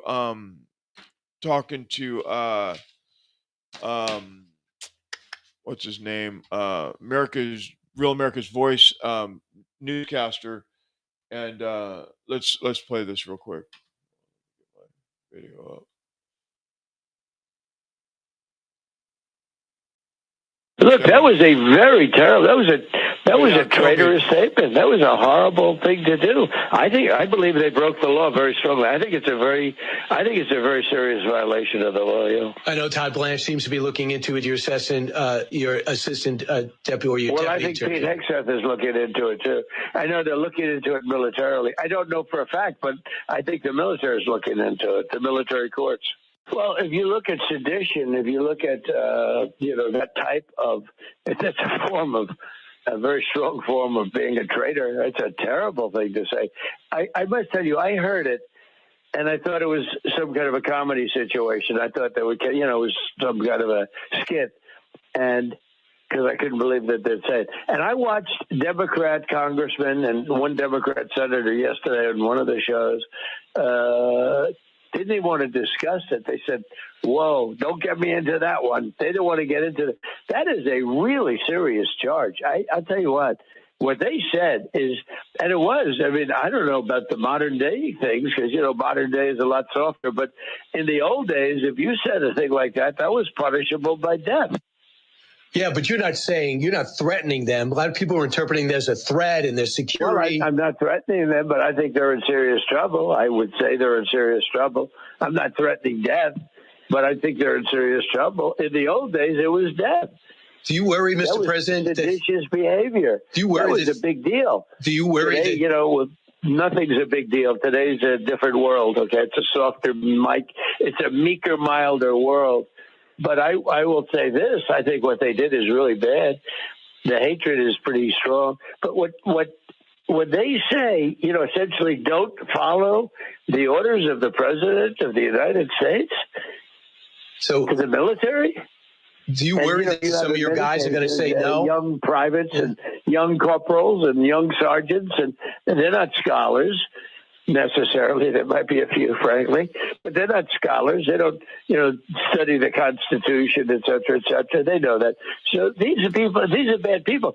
These are people that, in my opinion, broke the law. Now, what happens to them, I can't tell you, but they broke the law. That is a terrible statement. I can say if I ever said that, and there were a Democrat as president, all hell would have broken loose.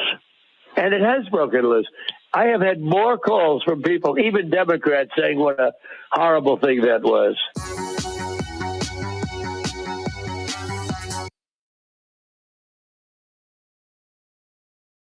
Oops. Yeah, so my screen went blank here. Okay. So a couple things. It's treason, right? To defy orders is at least a court martial, right? So that movie that I was talking about, and if you haven't seen Civil War 2024, you got to watch it. I mean, it's, it's a decent movie. It's like got a $350 million budget. It's a pretty good movie, but Civil War 2024 is it's the Podesta plan. Okay. And that other movie that I was talking about is One Battle After Another. Now that's the new one that came out. Again, same thing. They're, yeah. Anyway. So can you imagine what this is going to do to the low information voters?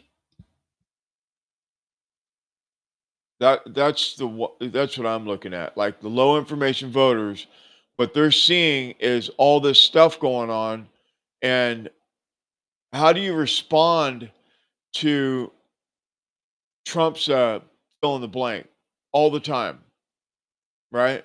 So I think what the plan is, and I'm hoping that what happens, and Trump did come out and say that this is basically like a coup against the United States. He did say that earlier today, maybe on Truth Social or something like that. I'll have to look that up, but think about it. Think about it. Now,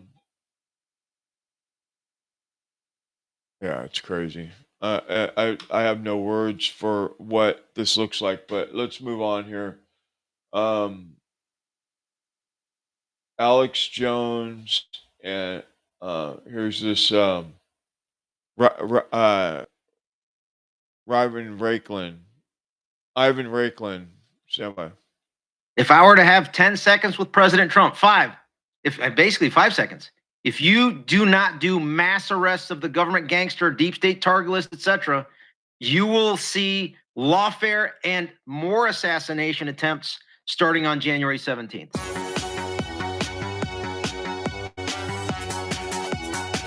Let's just brief the president right now, because he'll end up getting this. Here's an emergency message from a true American patriot, Ivan Raiklin, Green Beret, Defense Intelligence Agency, protege with General Flynn, a lawyer, on where we are, because it sounds unorthodox, like, oh, we're facing a coup and civil war. That's the plan. Sorry, it sounds crazy. That's what it is. We're not in normal times anymore, as Trump said today. I mean, look at this CIA witch. It's our weakness in not recognizing how dangerous she is, not condemning the new attorney general calling for the murder of Republicans and their families, that allows this cowardly piece of shit that can't even wipe her ass to dominate us. It's not her that's bad. It's us that's bad allowing this. Exactly. At this point in time, we are co-conspirators, like accessories after the fact, for allowing them to do this. So if I had, if I had some time for some advice, no, look at the camera. I'll get it to Trump. Ivan Raiklin, brief the president. 5 minutes. All right, let's start with easy, immediate wins. So let's go ahead and get the trust back with the base. The way you do that is you actually pardon everybody that you promised to pardon day one, which hasn't even occurred yet. The Oath Keepers and Proud Boys, there are still 12. pardon Shane Lamont, the DC Metro police officer that can help Barry Loudermilk get to the truth of the January 6th Fedsurrection. He's rotting in jail. Order Pam Bondi to order the U.S. Marshals Director, Mr. Gaides Serralta, to go ahead and muster up 4,000 of his U.S. Marshals to physically extract Tina Peters from the Colorado prison that she's in. Because why?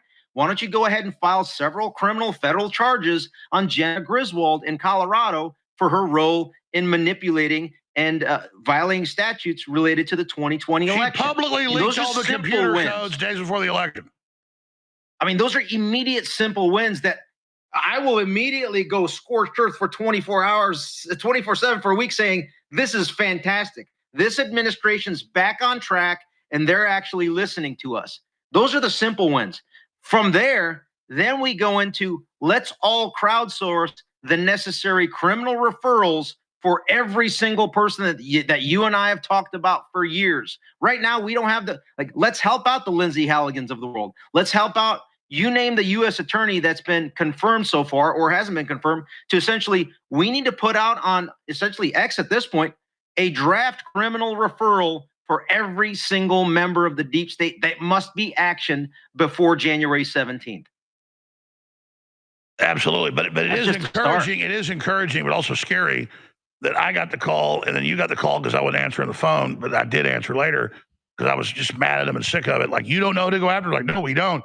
The fact that they're asking me at the White House and DOJ, okay, what do we do? Who do we go after? Maybe they don't know. Maybe because Todd Blanche is a Democrat lawyer and doesn't understand what to do. Maybe because he's not a Green Beret or, a Defense Intelligence Agency guy like you or somebody that just studies this like me for decades. How do you know not what to do? We want wins, and we want to let the enemy know your leaders are not safe. We're coming after you.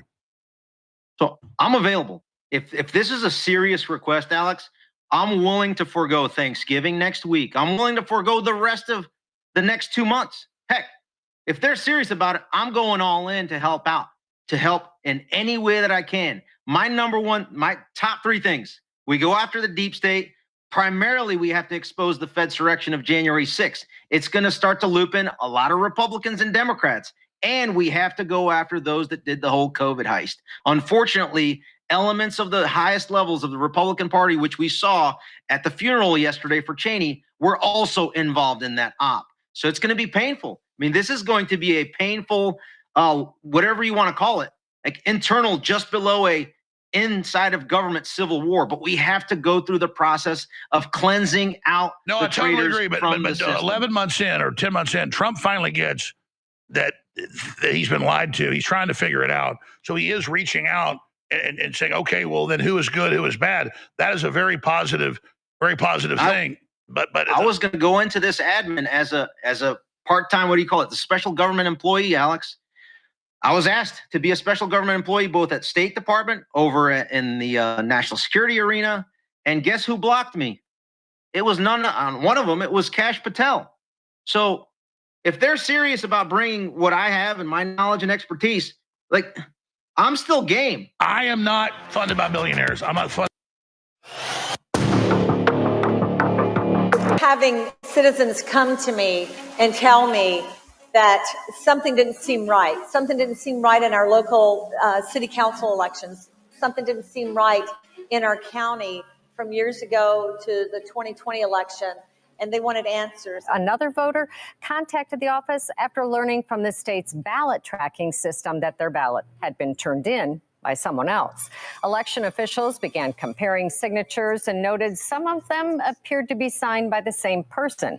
They launched an investigation, but not before 3 of the stolen ballots had already been counted. Those ballots cannot be retrieved, and the votes will count, but the 3 voters will receive new ballots. This shows the resiliency of our process here in Colorado, that if somebody tries to do nefarious things, it will be discovered through our processes. And I said, you know what? If there's a there, we'll find it.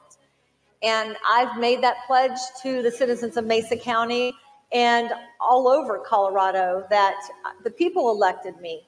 Not the Secretary of State. Passwords for Colorado's voting systems were posted online for anyone to see for months, if you knew where to look.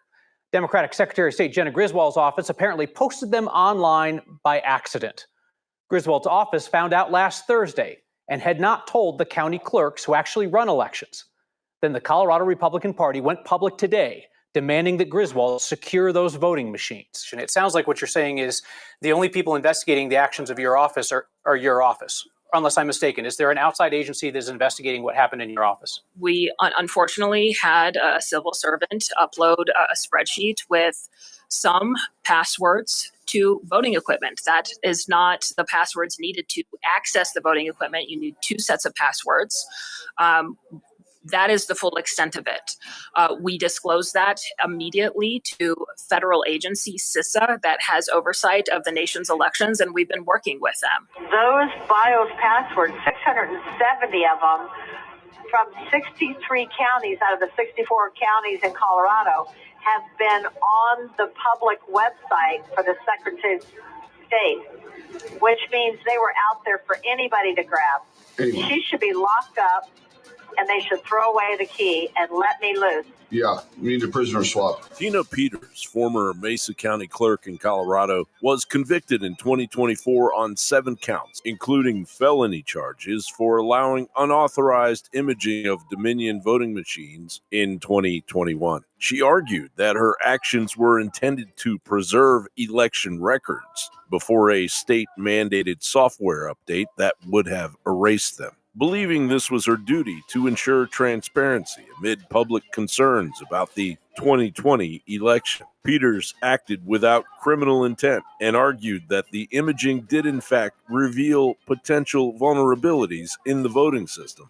She was then sentenced to 9 years in prison, a term that is clearly cruel and unusual and a violation of her Eighth Amendment rights, as her offense sought no personal gain. Federal prosecutors from the U.S. Department of Justice under the Trump administration filed a statement of interest in her federal habeas corpus petition expressing reasonable concerns about the state trial judge's repeated inflammatory remarks. You are no hero, you abused your position, and you're a charlatan who used and is still using your prior position in office to peddle a snake oil that's been proven to be junk time and time again.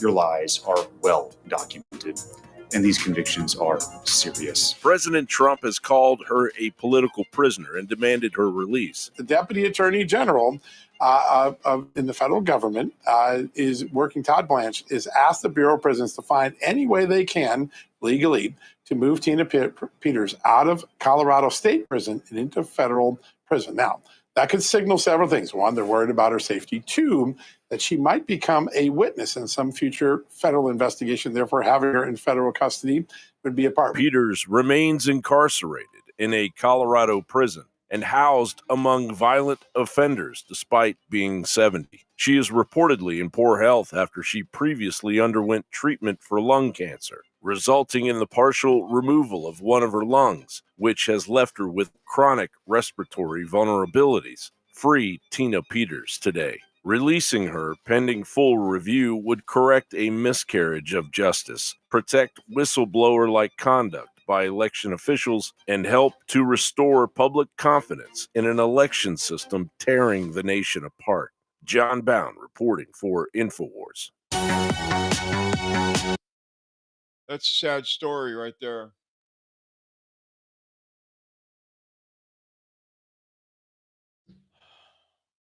Is what they do to you, though. If you go against the deep state, and that's exactly what it is, because she had the voting records for Colorado for her district, and with all the corruption, and she did her job, which is to back them up. That's what you're supposed to do, back them up, and that's what she did, and they put her in prison for it. 9 years, 70 years old. 70 years old. And she's in prison for 9 years for doing her job. Just corruption. It's just so much corruption, and it just goes on and on and on and on. And there's so much corruption. It's like, pick something. This is for Trump. Pick something and do something. Because, I get it. You're talking to Alex Jones. You're talking to these people that, these advisors that can help you get to the bottom of, like, the truth. You know, you're surrounded by people that don't have our best interest.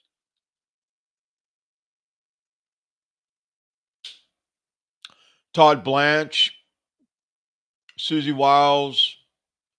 I mean, I guess Rubio's doing okay, but I mean, he's always been against Trump. All these people that are there were always against Trump.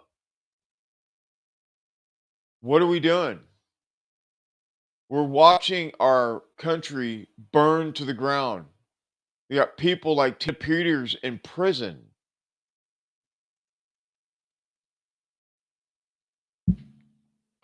Then let's get back to this other thing here real quick. And I'm running out of time, so I have one more video I want to cover here in a minute. But one other thing.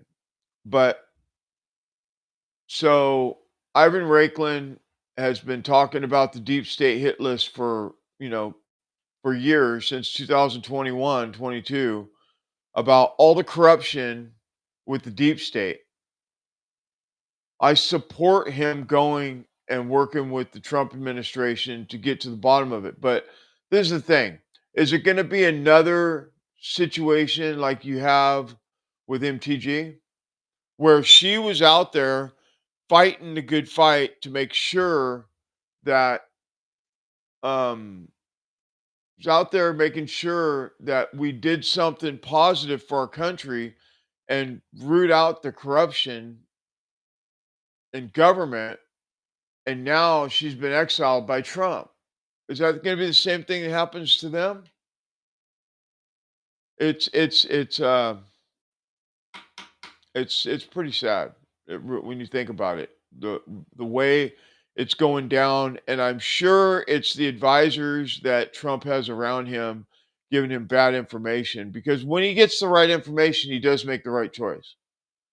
But in order to get the right information, it's almost impossible to get him the right information because he's surrounded by deep state.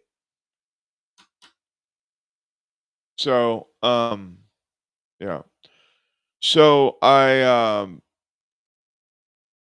pretty sad. Pretty sad. I'm going to do a show tomorrow night on look at my notes.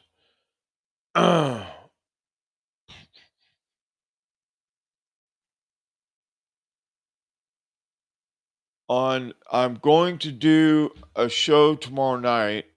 I'm going to play this other clip in a minute on Elijah Schaffer and Charlie Kirk shooting. I'm going to do a special broadcast tomorrow night on that. But let's get to this other clip with Nick Fuentes talking about how Marjorie Taylor Greene and fuck is his name? Thomas Massey are being exiled from MAGA because they don't support forever war and forever money to Israel and all that shit. Right. So anyway, let's get into it here. Let me move this over here.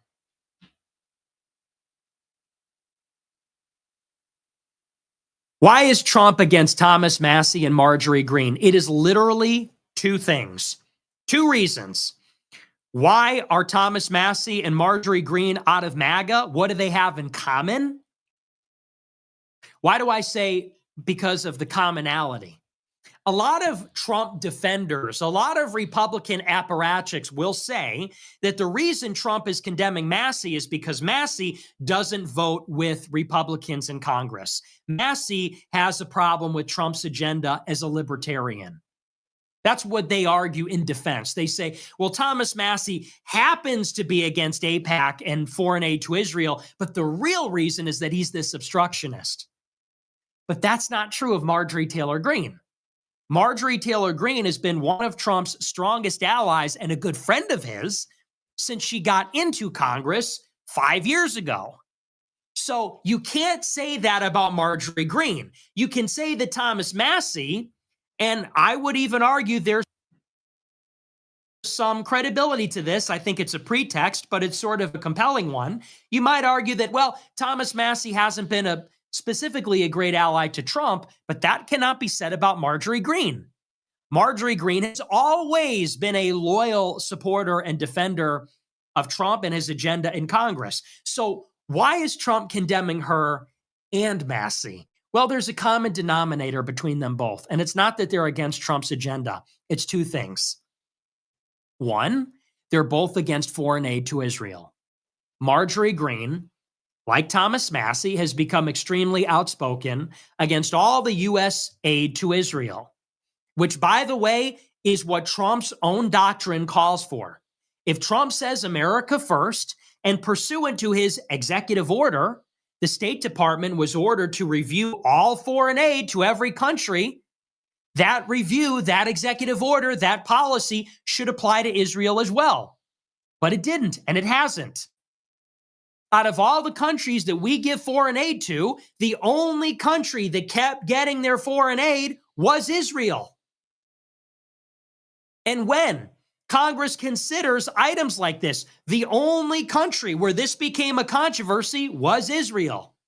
Last year, AIPAC, the American Israel Public Affairs Committee, committed $100 million specifically to unseat any congressman or woman that voted against the aid package to Israel last April. So Marjorie Greene and Thomas Massey, they have the America First position. They're against foreign aid to Israel. For that, they become critics of Trump and his agenda, and they're out of MAGA. Reason number two, they both are calling for the release of the Epstein files. Once again, something that Trump himself promised. His son, the doofus, Don Jr., is at Turning Point USA saying, I'm on every FBI wanted list except the Epstein list. They promised this. They promised disclosure on the Epstein files for 6 years. Epstein died under Trump, and ever since Trump left office, Trump and his family and his boosters, all they could talk about was the Epstein files. Epstein didn't kill himself. Clinton was on the island. They promised to release them during the campaign. They went through the motions and tried to trick everybody this February. And now that Marjorie and Thomas Massey actually want the files, that's the other reason they're out of MAGA. Now, what have we learned? In order to be a part of the Trump movement and a part of MAGA, you have to support foreign aid to Israel. You have to be in favor of Trump's cover-up of the Epstein files. That's apparently now what MAGA means. MAGA used to mean three things. It meant no free trade, no foreign wars, no mass migration. That's what MAGA used to mean. And if you weren't on board with those things, you were out. And consequently, most of the GOP was out, and the Israel lobby was out. That's why Trump was criticizing Sheldon Adelson in 2015, and AIPAC, and the Israel lobby. Look up the tape, December 2015. Google Trump, Rubio, Adelson. It's all there. Anybody that was in favor of mass migration, foreign wars like Iraq, or free trade was out of MAGA. MAGA was smaller in DC, but it was bigger in America. That's the movement that had the mass following. That's the MAGA that people supported. Now, it's a precondition that you're in favor of covering up for an Israeli sex trafficking asset, and you're in favor of sending taxpayer money to Israel while we suspend foreign aid for every other country while we're running a $2 trillion deficit on top of a $38 trillion debt. That's now apparently what MAGA means, according to Trump. I agree with most of that.